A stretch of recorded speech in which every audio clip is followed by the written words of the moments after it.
Welcome to Moose Plays, everyone. I'm the Liquor Moose, and today we will be going over my Week 4 match for the 8th season of the GPC. Today we are up against Johnny AKA Risepool. Please go check him out. His link will be in the description below, as well as a link to all of the coaches in the GPC this season, so you can follow along the entirety of Season 8 and get a lot of Draft League action in. Before I start with the rest of the video, though, quick shout out to my friends Sean, Matt, and Mark. They really helped out with team building here. Combined with, like, you know, when we were team building, it was like Easter holidays, and then I got sick, so I wasn't really in the mood, and then also had to study for finals. Those guys really put in a lot of help trying to construct this team, so just wanted to shout them out. But then, now let's talk about the history of this match. So, like, history-wise, of course, I've never played against Johnny, but Johnny is currently undefeated in the league, and we, of course, want to stop that streak from continuing, as well as with the way the matches work this week in our division, there are a lot of teams that could potentially be 2-2 after this week, and we are currently 1-2, so we do not want to be 1-3. As opposed to 2-2, because A, obviously 2-2 looks a lot better than 1-3, and B, we also don't want to play catch up with a lot of those teams. We want to be in the pack there to try to make our playoff race as exciting as possible. But yeah, so that's enough of that. Going over my team really quickly. If you want to know, if you want an in-depth analysis on my team, I did upload a team builder. The link to that will be in the description below.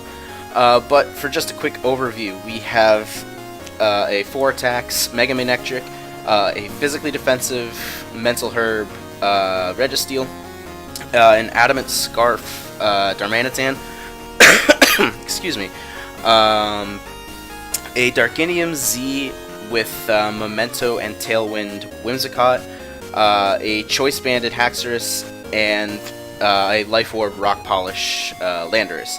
Looking at Johnny's team, he brought to the table the Megaane, the Mew, the Hydreigon, the Keldeo, the Stunfisk, and the Roserade. There's no Talonflame there, which means that a lot of the rock coverage I put onto my Pokemon is a little, or not even a little useless, it's very useless considering he has 3 resists to it. But yeah, and also a little surprised to not see the Escavalier. I figured he would bring that as kind of, as like a pseudo check to Landorus Eye. Ugh, excuse me. I kind of figured Escavalier would be like the best thing to take special hits from it. But anyways, looking at potential lead matchups, I highly expect Johnny's Hydreigon to be Scarf, so my original lead was going to be with Whimsicott, but in the off chance that he does lead with his Mew to either to set up rocks or his Roserade to set up spikes, I'm going to lead with Darmanitan, actually. In that case, if his... oh, Jesus, excuse me.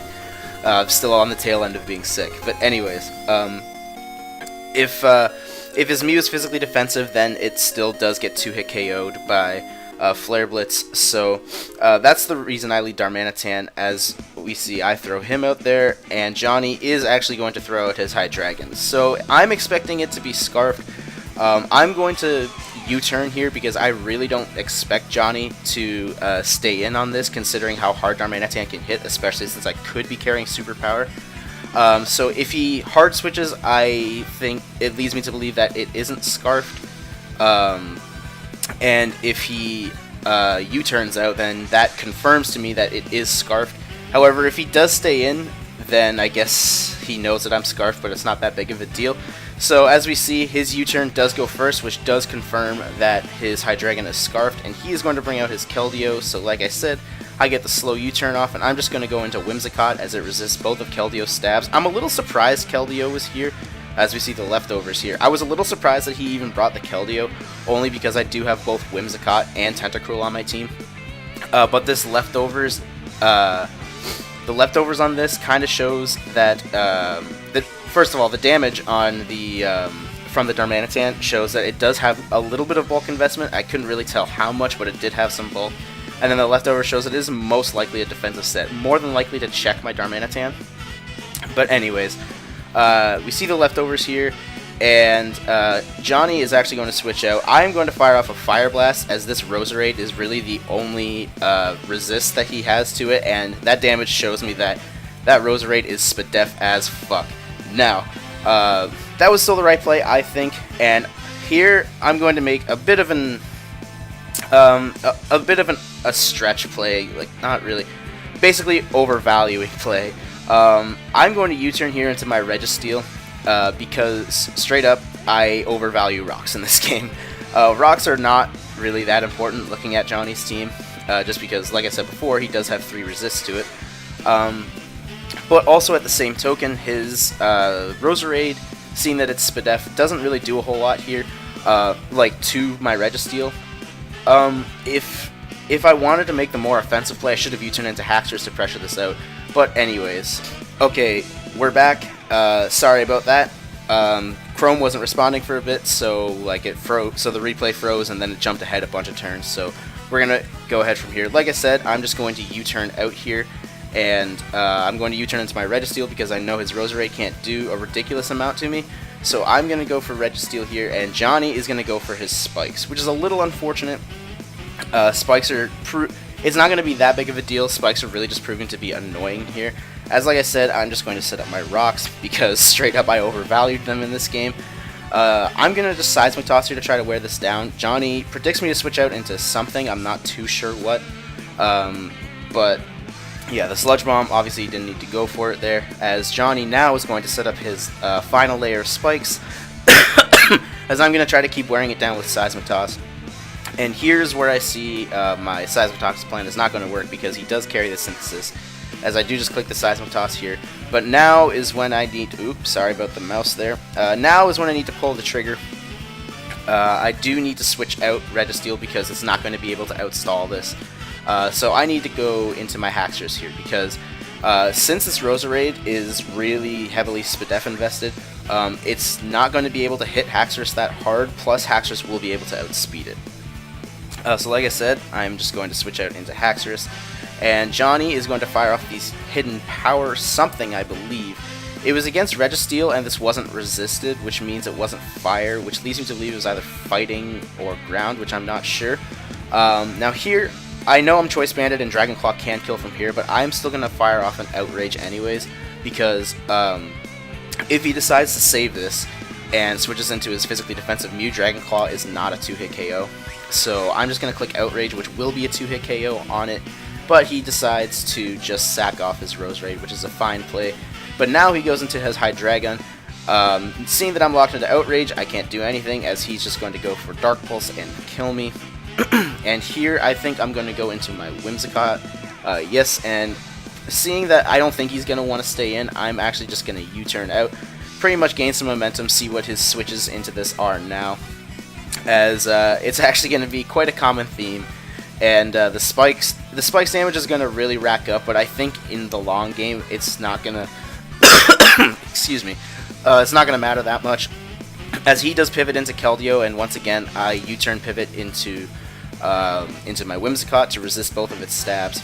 Now here's where I'm going to fire off a Moonblast, because now he really doesn't have a good switch-in into this, as the Moonblast is going to connect onto this Mew, and we're actually going to get the special attack drop, which is not that big of a deal, because as you see here, I'm going to U-turn out into my Registeel to try to Toxic this. And Johnny is just going to go for the safe Psychic, which doesn't really do a whole lot and wasn't going to do a whole lot to Registeel anyways. Now, Johnny doesn't know, like I know Johnny likes to run Taunt on his Registeel, and I know, like I have the Mental Herb, so my Toxic is going to land on this, so that way he can't just try to Soft Boil to recover or whatever recovery move he has. He basically, he's forced to not, like he can't recover up basically on my Toxic. So I'm just going to get the stall package working again and Seismic Toss him. As now that Johnny sees that his Mew can't really do anything to this, I'm just going to Seismic Toss and kill it, and he's going to let it go down. But now here comes a slight problem, as he's going to send in his Mega Gallade. And in Mox, I generally tried to Toxic this when it first came out, because yes, Registeel is kind of set up fodder for this, but Toxic normally could wear it down easily, so that way it's easily revengeable. excuse me. However, as you remember, I am taunted, or I guess as you can see, I'm taunted. So I basically just have to click Seismic Toss because depending on its coverage, I can't really switch a ridiculous amount of stuff in. So I'm just going to fire off a Seismic Toss and see what this wants to do. As Johnny reveals the Bulk Up, like I anticipated. And I just fire off a Seismic Toss to chip it down. And I'm not entirely sure if I can live a +1 Drain Punch from here. I know I definitely can't live a +1 Close Combat, but I'm more expecting Drain Punch just to try to live hits longer, considering I do have a Landorus on my team. But yeah, so I'm going to try to fire off the Toxic, but Johnny, I don't know if he was adamant, I didn't calc it, to be completely honest. However, his Drain Punch does knock me out here. I'm going to go into Darmanitan here. I have to pressure this out. I basically have... I have to pressure this out with Flare Blitz because even at +1 defense, Flare Blitz is still doing a butt ton, like upwards of 75%, which won't kill me on the recoil, but will make it so his Drain Punch recovers pretty much negligible HP. So I am going to click Flare Blitz here, as Johnny's going to switch into his Keldeo, which is apparently his designated check to this, and as we can see, that is a clean 2-hit KO, so I'm just going to fire off another Flare Blitz to finally take down this Keldeo as it goes down. So both my new Pokemon for this week getting a 1 kill each so far, as Johnny is going to go into his Scarf Hydreigon, and all the other stuff on my team just basically is too precious right now for me to let them take damage on, so I have to let Darmanitan go down here so he locks himself into Dark Pulse. And here I'm going to go into Whimsicott. Now, this is where a little bit of an iffy play happens. Not really iffy, but maybe like an unnecessary play, I guess. So, I know that Scarf Dark Pulse is actually a roll to kill me from here. And it is a roll in Johnny's favor. So, because this Whimsicott is being such a pain in the ass to him, I am expecting him to stay in and Dark Pulse this. So, before he can Dark Pulse me, I'm going to fire off the Prankster Tailwind. And if he Dark Pulses and I live, then obviously I just click Moonblast. If he Dark Pulses and I die, then I'm going to go into Megaane Extra and click Signal Beam from there and try to work my way around there. Because I can't Z Memento here because the whole point of Mementoing for this is to help me set up with Landorus. But now that the Dark types have the immunity to Prankster, if I use Z Memento now, I would still die, but he would not get the attack and special attack drop, and then it would bring back Landorus with like the health it would regain, even though Landorus hasn't taken any damage this turn. So anyways, I am going to just fire off the Tailwind, as Johnny actually switches into his Stunfisk here. I think he just thought that Stunfisk might have been his most expendable member, but anyways, now is the time to fire off the Z Memento, because Stunfisk is Landorus' setup fodder for this match. And as you can see, he tried to predict my Landorus there, because that was clearly hidden Power Ice, and here, well, as you can see, now's the time to set up with Rock Polish. As this HP Ice is going to do like pretty much nothing, only 32%. And now, hopefully Landorus can sweep Earth Power. That crit did not matter unless he was max specially defensive. And even if he was max specially defensive, it was, I believe it was still a roll from there. So I didn't ask him if he was specially defensive. He also didn't say anything about it, so I'm assuming the crit didn't matter, basically. Just lucky that he wasn't Shuckaberry. He said after the match that he was considering Shuckaberry, but opted for something else. He didn't say what his item was, but go check out his team builder to see what his item is. But anyways, as my Tailwind goes off, but it doesn't matter because I'm faster than anything he goes into, which he goes into his Gallade here. Now, we have an issue here.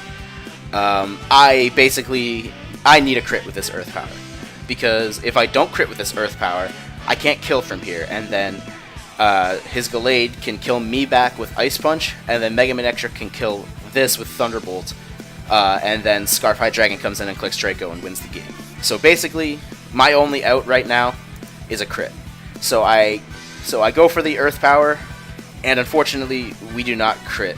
But Johnny goes for the Zen Headbutt, and I was like, oh my god, he doesn't have Ice Punch on this. Landorus can partially win the game. If only I had superpower to just straight up kill this Hydreigon, but I opted for Rock Slide instead because of his Talonflame. But anyways, it doesn't matter because Rock Slide can put Hydreigon into a range where Manectric can come in and kill with Signal Beam, and that will be the 1-0 win. I know I can live a Dark Pulse, so all I have to do is click Signal Beam, and we'll have the 1-0 win for the Toronto Razor Leafs.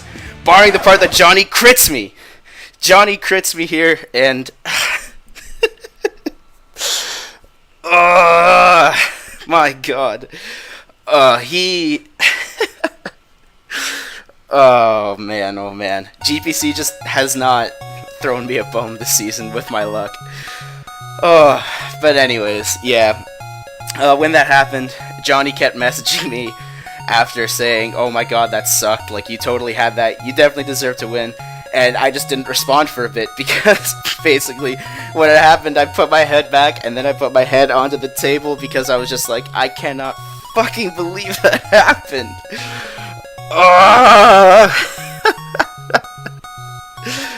Oh my god. But anyways, yeah. Unfortunately, that is the 1-0 loss for the Toronto Razor Leafs. Really unfortunate. Now Johnny is still undefeated at 4-0. Excuse me. And we have sadly moved down to 1-3. Our differential still not terrible. I believe after this week it would be -3. But yeah, basically, like I said, a bunch of teams went 2-2. Are 2-2 after this week just because of the way the fixtures are set up. So unfortunately we are below them, but on the upside we are the top of the other 1-3 teams that are that are in our division right now. But basically, yeah, the only way I really think we're going to be able to make playoffs now is pretty much to win out, because then that would put us at 7-3. If Johnny continues to be undefeated, which would be very impressive on his part, I don't know if that will be the case, but that would put Johnny at 10-0, and then I think there's one person, I think Carson, my opponent from last week, currently also only has 1 loss, so assuming those two stay in, I basically have to win out to try to even make playoffs. Difficult task, but not impossible, especially if I can hopefully get some reverse luck, especially after this game. But past that, next week and for the next 3 weeks, we're actually going to be doing out-of-division games. So as far as playoff race goes, it's not as impactful based on jumps. However, there is the possibility that no jumps happen or a lot of jumps happen. Basically, like, one whole conference or one whole division could win, one whole division could lose. That's highly unlikely, but it is a possibility. Like I said, I'm just gonna try to win out, which I think is the best way to go about it. But yeah, next week we are up against Ace Trainer Josh, coach of the Texas Turtwigs, and man, his team is also really scary. But yeah, keep your eye out on the channel for the team builder for next week, and again, go check out Johnny's channel as well as everyone else's channel. And thanks for watching, and we'll see you next time.